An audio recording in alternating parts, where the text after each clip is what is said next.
Imagine te réveiller un jour avec la troublante réalisation que la vie que tu as menée jusque-là n'est pas réellement la tienne, que chaque décision que tu as prise, chaque croyance que tu défends, et même les désirs qui te poussent à agir, n'ont peut-être pas émergé de la partie la plus profonde de ton être, mais plutôt des attentes, du conditionnement et des influences invisibles du monde qui t'entoure.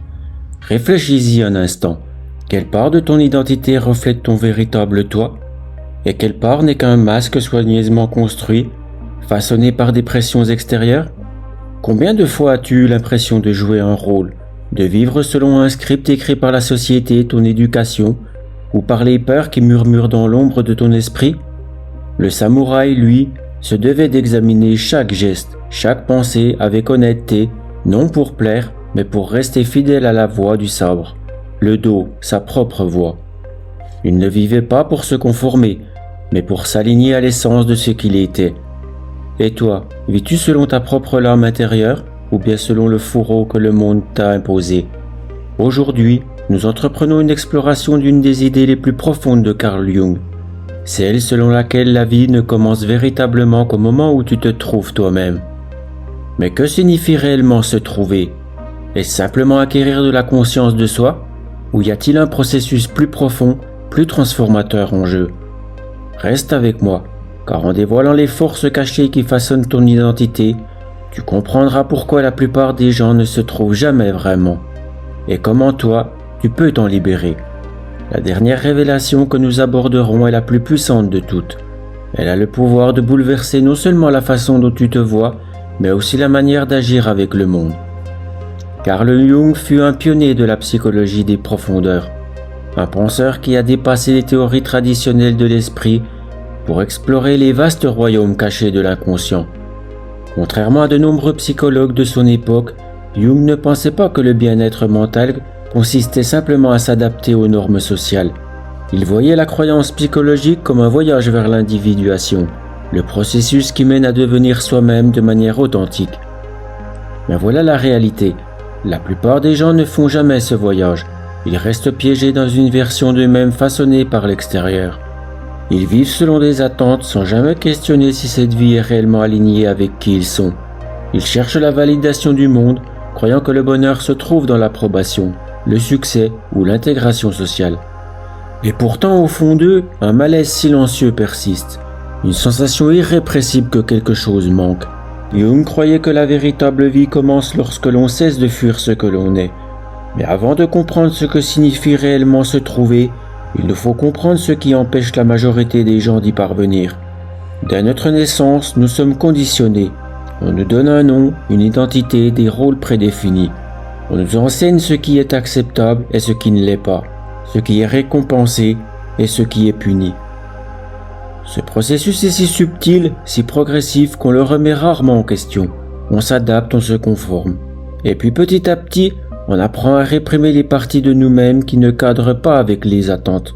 Repense à ton enfance. As-tu connu des moments où tu t'exprimais librement pour te heurter à de la désapprobation? Peut-être t'a-t-on dit « Sois réaliste, arrête d'être trop sensible.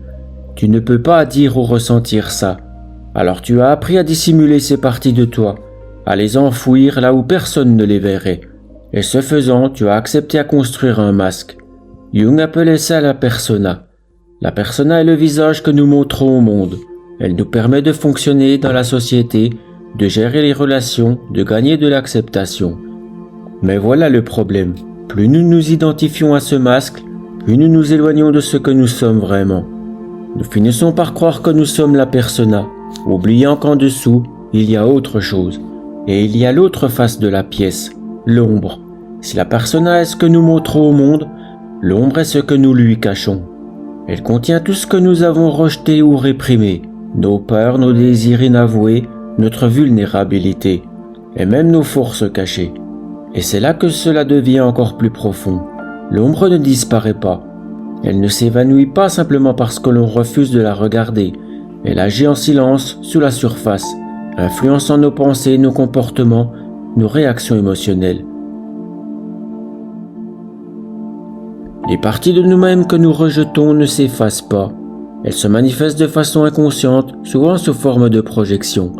As-tu déjà ressenti une sensation de rejet soudaine envers quelqu'un, sans vraiment comprendre pourquoi?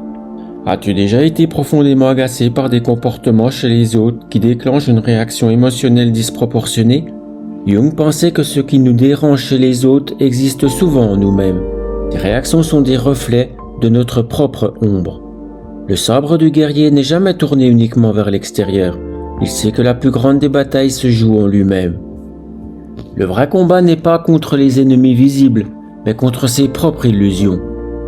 C'est cela être un samouraï, affronter son ombre sans détour, sans haine, mais avec une attention totale. Mais si je te disais que là, dans cette ombre, se trouve la clé de la véritable découverte de soi, que les parties que tu as réprimées ne sont pas tes ennemis, mais les pièces manquantes de la complétude. La grande intuition de Jung était celle-ci.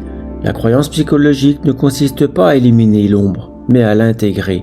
Il s'agit de plonger dans les profondeurs de ton inconscient et d'y faire face. Car là seulement tu peux libérer une source puissante d'authenticité, de liberté et de force intérieure. Le guerrier ne fuit pas la nuit. Il s'y enfonce pour y trouver la lumière qu'il porte déjà en lui. Et si tu as le courage d'entrer dans ton propre vide, tu y découvriras peut-être la vérité.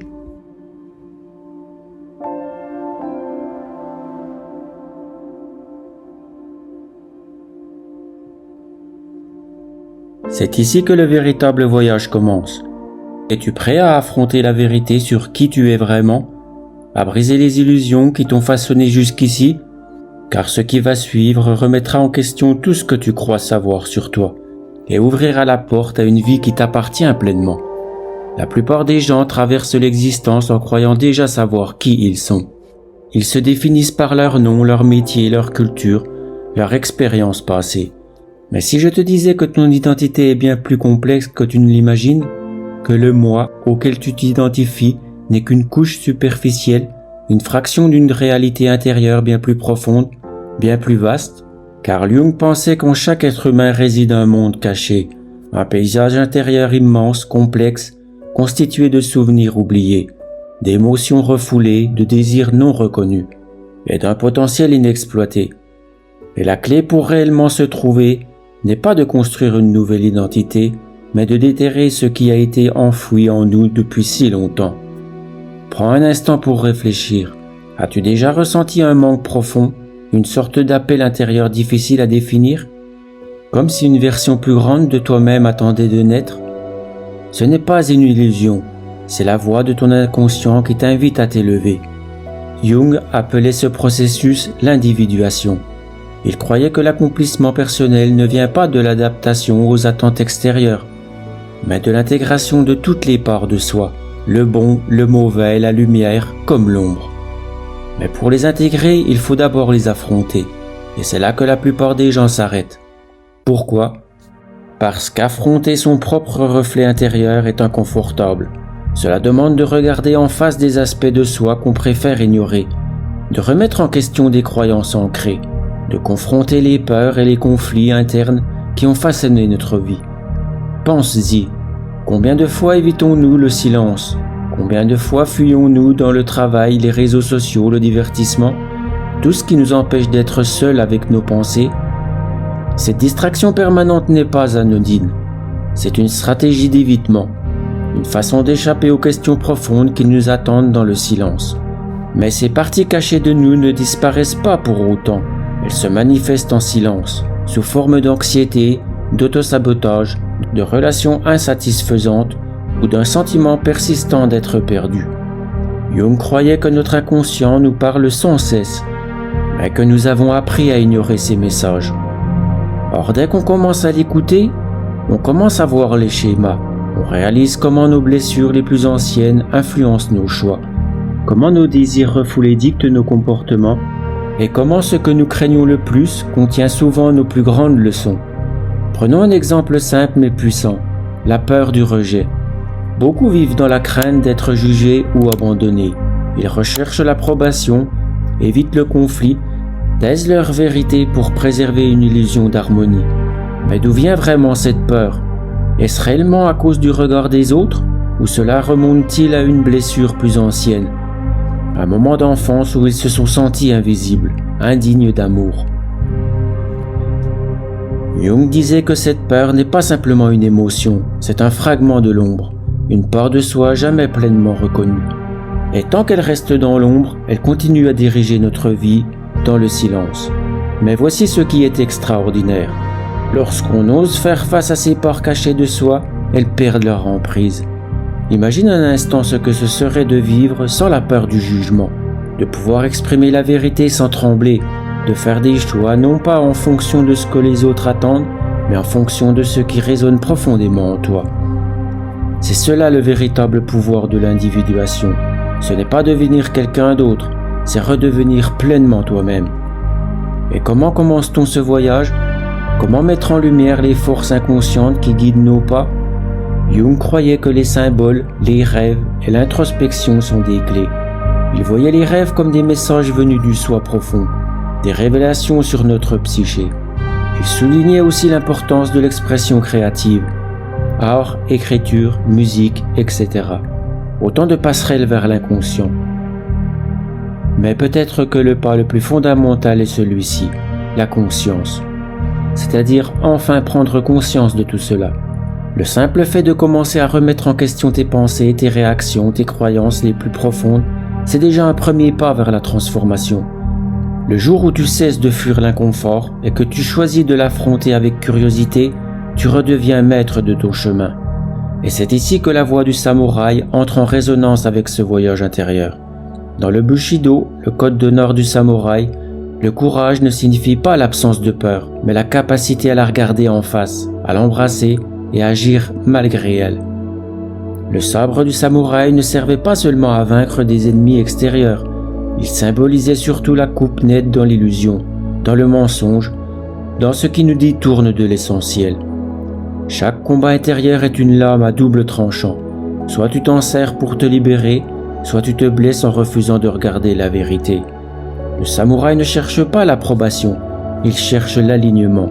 Il vit selon des principes clairs, guidé non pas par l'opinion des autres, mais par l'honneur intérieur.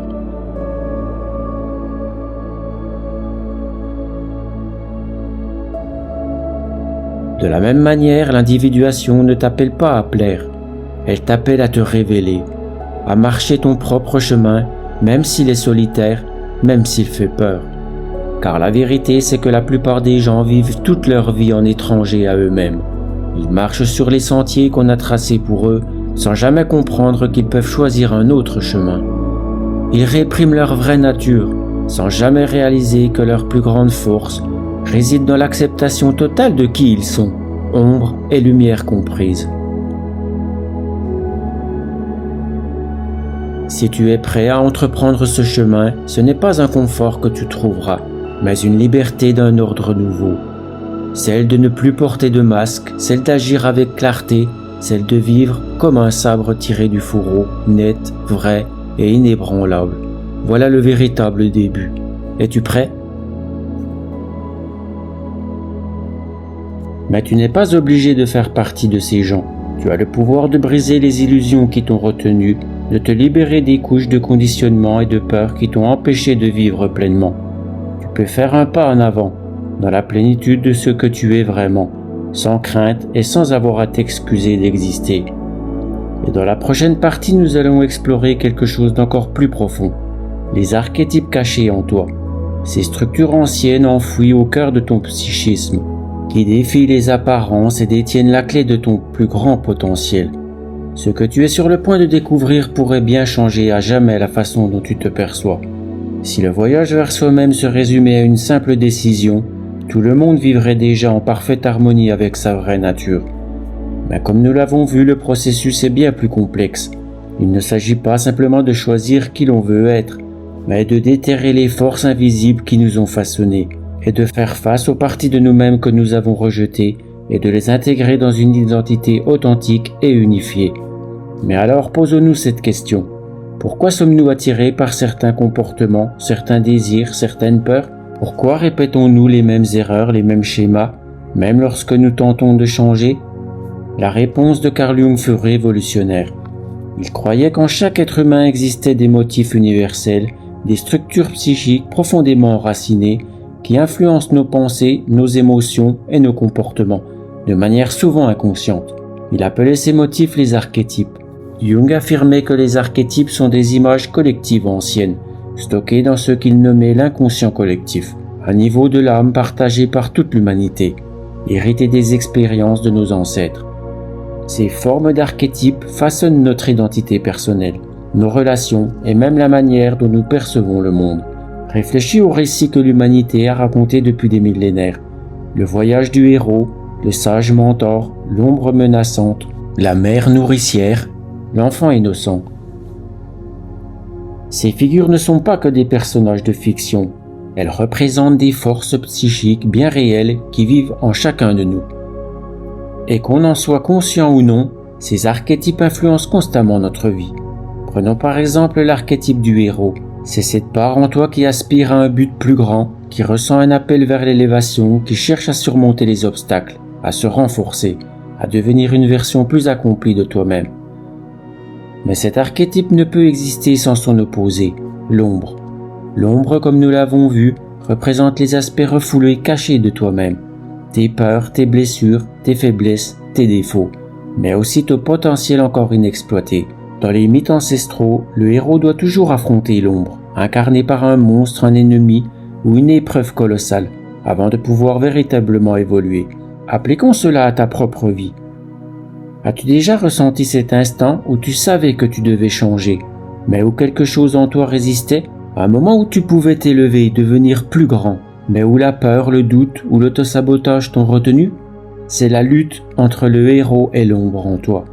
La plus grande erreur des gens, chercher à étouffer leur ombre au lieu de la comprendre. Mais Jung croyait que la véritable transformation naît de l'intégration de l'ombre, non pas en la rejetant, mais en apprenant d'elle. Prenons un exemple concret. Tu luttes peut-être avec le doute en toi. Au lieu d'ignorer ce doute, ou de faire semblant qu'il n'existe pas, Jung t'inviterait à t'interroger. D'où vient ce doute? T'appartient-il vraiment? Ou bien est-il né de blessures passées, de croyances sociales, ou de voix extérieures qui t'ont diminué? Et si, en creusant, tu découvrais qu'en réalité, ce doute cache une force, comme l'humilité, l'introspection ou la capacité de percevoir le monde avec profondeur et nuance? Quand tu cesses de voir tes luttes comme des faiblesses et que tu les reconnais comme des messages de l'inconscient, tout change. Mais les archétypes ne se limitent pas au héros et à l'ombre. Il existe de nombreuses autres forces intérieures qui façonnent notre existence. L'une des plus puissantes est celle de l'anima et de l'animus. Alors qu'est-ce que cela? Jung croyait que chaque homme porte en lui un principe féminin caché, l'anima, et que chaque femme porte en elle un principe masculin caché, l'animus. Il ne s'agit pas ici de genre au sens physique du terme, mais d'équilibre intérieur entre deux énergies fondamentales. L'anima incarne l'intuition, l'émotion, la créativité et la connexion profonde avec l'inconscient. C'est le côté féminin. L'animus incarne la logique, la structure, la discipline, l'affirmation de soi, la force. L'animus est le côté masculin. Quand ces deux forces sont en équilibre, l'être humain se sent entier. Mais quand elles sont refoulées ou déséquilibrées, des conflits intérieurs émergent. Un homme qui rejette son anima, par exemple, peut avoir du mal à exprimer ses émotions et voir la vulnérabilité comme une faiblesse. Une femme qui rejette son animus peut avoir des difficultés à s'affirmer et à prendre pleinement sa place dans le monde. Mais lorsqu'elles sont acceptées, honorées et cultivées, ces énergies deviennent des sources de puissance intérieure. C'est là qu'intervient la sagesse du samouraï. Dans la voie du Bushido, la maîtrise de soi implique l'intégration harmonieuse du yin et du yang, de la compassion et de la rigueur, de la force et de la douceur. Le sabre ne tranche juste que s'il est porté par un esprit en paix. Et cette paix ne s'atteint que lorsque l'on accepte toutes ses facettes, même celles qui dérangent. Le samouraï ne fuit pas son ombre, il l'honore, il la comprend, il s'en sert pour grandir. Il ne cherche pas à devenir quelqu'un d'autre, il cherche à devenir plus lui-même. Et cela, c'est aussi ce que Jung enseignait. Pour vraiment te trouver, tu dois embrasser toutes les parties de toi-même, la lumière et l'obscurité, le masculin et le féminin, le connu et l'inconnu.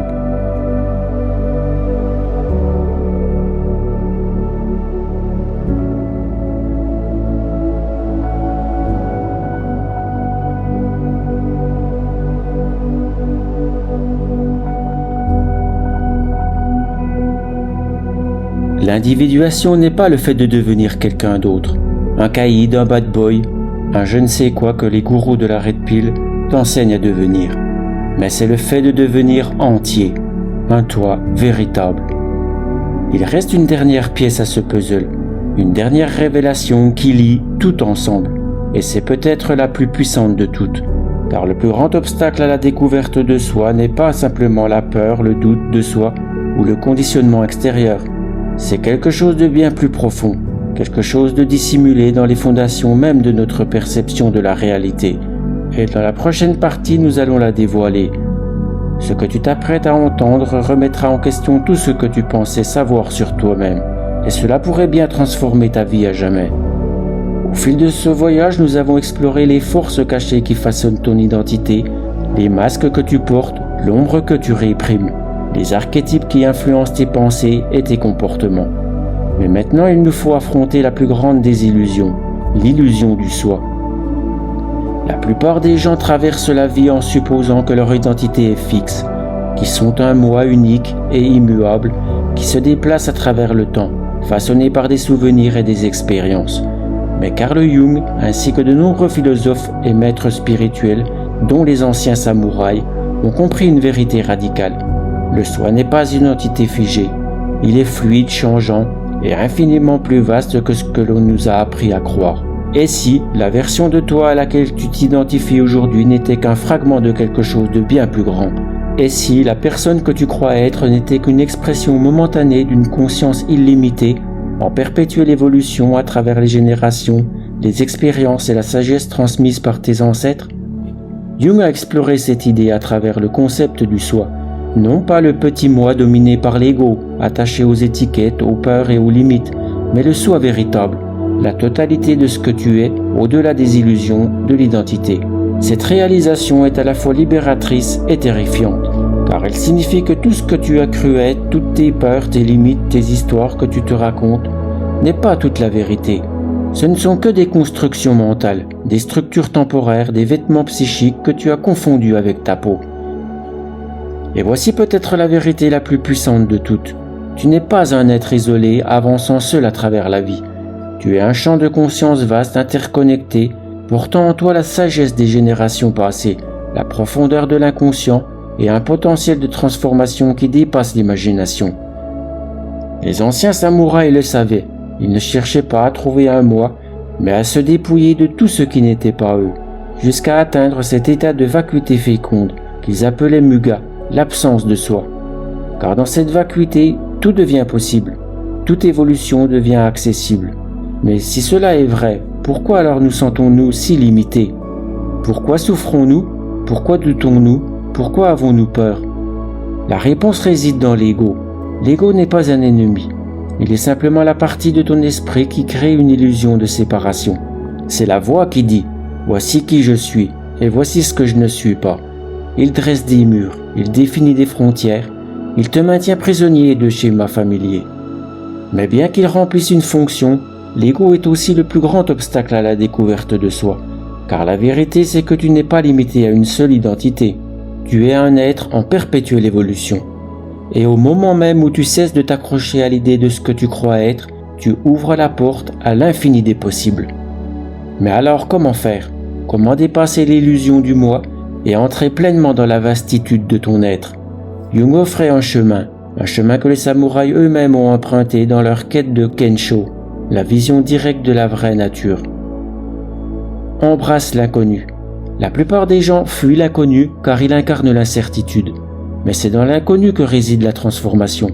Les maîtres sabreurs le savaient. Chaque duel était une rencontre avec l'inconnu, une confrontation avec l'impermanence. Arrête de résister à ce mystère en toi. Entre dedans comme un guerrier entre dans le brouillard avec vigilance et courage. Détache-toi des étiquettes. Tu n'es pas ton nom, tu n'es pas ta profession, ton passé ou ta personnalité. Tu es quelque chose de bien plus vaste. Le samouraï ne se définit pas par son statut, mais par sa voix, le dos. Abandonne les définitions figées et tu créeras l'espace pour qu'émerge quelque chose de plus authentique. Écoute l'inconscient. Tes rêves, tes intuitions, tes élans profonds ne sont pas des hasards, ce sont des messages du soi. Plus tu apprendras à écouter ces signes, Comme un stratège écoute le silence avant la bataille, plus tu verras se dessiner le sentier vers ta complétude. Abandonne-toi au processus. La découverte de soi n'est pas une destination, mais une discipline quotidienne. Un chemin d'approfondissement, d'effacement, de vérité. Comme la voie du sabre, ce n'est pas l'arme qui compte, mais la main qui la maîtrise, et surtout l'esprit qui la transcende. Et voici la révélation ultime. Tu n'as jamais été réellement perdu. Le soi que tu cherches depuis si longtemps a toujours été là, en toi, silencieux, patient, profond, attendant simplement d'être reconnu. Alors maintenant le choix t'appartient. Vas-tu continuer à vivre comme un fragment de toi-même, enchaîné à tes peurs et à tes illusions, ou vas-tu avancer dans l'inconnu, comme un guerrier entre dans sa propre légende, et embrasser l'être vaste, libre et illimité que tu étais destiné à devenir? Car la vie ne commence véritablement que lorsque tu te trouves enfin, et désormais tu connais le chemin.